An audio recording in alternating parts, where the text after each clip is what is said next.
जिन लोगों का 24 और 25 तारीख को एग्ज़ाम है नेट का, उनका जो है एडमिट कार्ड आ चुका है।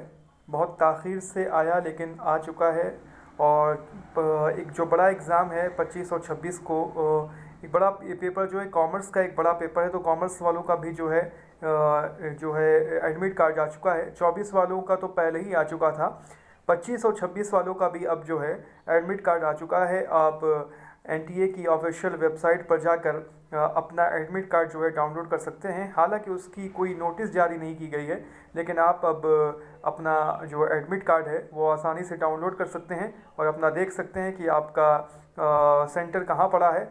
बहुत से लोगों का बहुत इस बार जो है दूर दूर भी चला जा रहा है, तो जल्द से जल्द अपना एडमिट कार्ड डाउनलोड करें, अपना एग्ज़ामिनेशन सेंटर देखें और अपनी तैयारी शुरू कर दें। और अपना जो है जल्द से जल्द जो है एडमिट कार्ड डाउनलोड कर लें। 25 26 24 का तो पहले आ चुका था, 25 26 तक का भी आ गया है और अभी आगे वालों का अभी कुछ अता पता नहीं है। उसको भी उम्मीद करते हैं कि जल्द जल्द जारी किया जाएगा। एनटीए इस बार ताख़ीर तो बहुत कर रहा है, लेकिन 25 26 वालों का अब एडमिट कार्ड आ चुका है, तो आप अपना एडमिट कार्ड डाउनलोड कर सकते हैं।